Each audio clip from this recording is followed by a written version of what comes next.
Bonjour, ici Martine Landry, orthopédagogue de Objectif Martine Landry, martinelandry.ca sur le site internet, mais sur Facebook, c'est Objectif Martine Landry, ça commence par orthopédagogue. Ma capsule aujourd'hui est très courte, c'est sur la dyslexie. Plusieurs d'entre vous connaissez déjà ça. Je vais parler simplement de petits trucs pour les élèves qui ont de la difficulté à lire. Ça peut être pour la dyslexie, mais ça fonctionne aussi pour d'autres élèves. Mais pour la dyslexie, ce que j'ai remarqué et qui aide beaucoup, ce sont de mettre des micas de couleurs. Vous savez, les protège-feuilles qu'on met les feuilles à l'intérieur, souvent sont transparents, les micas, là, sont doubles aussi, et ça protège les feuilles. Bien, il y en existe de différentes couleurs, dont le rouge, le bleu, le jaune, le vert, etc. Bien, pour un dyslexique, noir sur blanc est très difficile à lire. Alors, ce qu'on fait, c'est qu'on achète des protège-feuilles au magasin $1 ou en France, là, je ne sais pas comment vous appelez ça, ces magasins-là, mais un magasin où on vend des articles scolaires et on le coupe pour pas qu'il soit double. Évidemment, on veut que le mica soit simple et on le met sur la page à lire.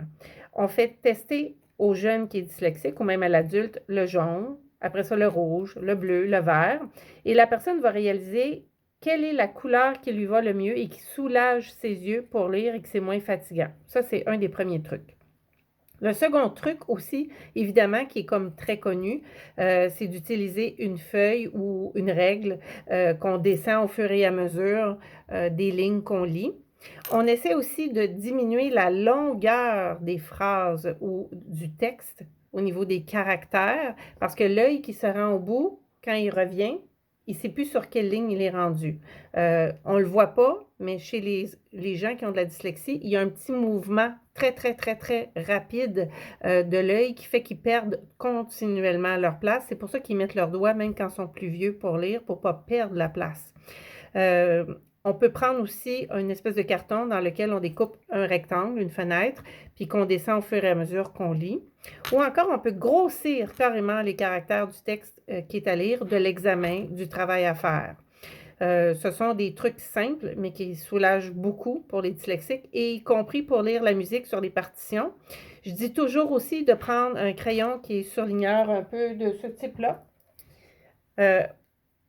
Sur les partitions, on met la ligne du sol sur la partition et ça aide l'œil à se situer pour ceux qui doivent faire de la lecture à vue en examen de musique.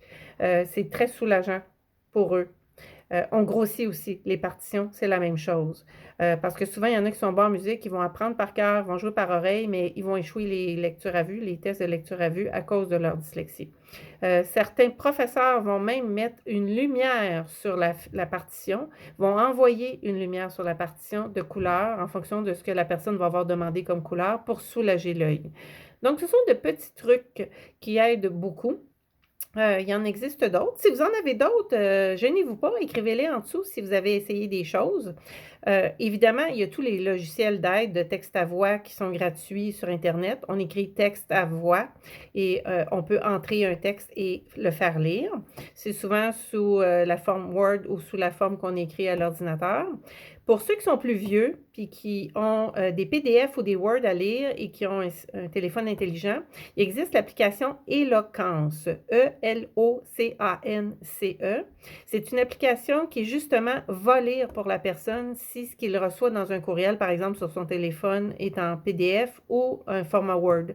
Donc, une lettre qui est en pièce jointe, peu importe, là. Fait que ça va lire pour la personne. Il a tout simplement à partir son application Elocance et avec des écouteurs s'il est avec d'autres personnes, là, il va pouvoir écouter et ça va soulager la lecture, ça va aider. C'est un peu l'équivalent de WordQ, en moins puissant évidemment, parce que ça ne propose pas de mots et ça ne propose pas l'écriture, c'est que pour lire. Il y a Lexibar aussi qui existe, que vous connaissez sûrement, mais il y en existe une multitude maintenant de textes à voix selon le pays où vous vous situez quand vous m'écoutez, là. Fait que voilà, fait que c'était des trucs très simples. Si vous en avez trouvé d'autres, comme je vous ai dit, n'hésitez pas, écrivez-les, on va les rajouter. Le but, c'est de s'entraider entre nous, aider les parents, c'est s'entraider entre enseignants et conseillers pédagogiques et orthopédagogues. Alors, je vous souhaite une merveilleuse soirée. Si vous êtes dans un autre pays, on n'est peut-être pas sur le même horaire, mais bon, je vous souhaite un bon restant de temps de journée et au plaisir. Et comme d'habitude, je demande toujours un petit pouce en l'air et si vous m'écoutez sur YouTube, ben, un avis, c'est toujours apprécié parce que je suis aussi sur, Google, Maps, même si on veut me trouver, dans le coin de Blainville. Donc, je vous remercie beaucoup, pour tout ça et si ça vous plaît, je continue des petites capsules très simples. Au plaisir.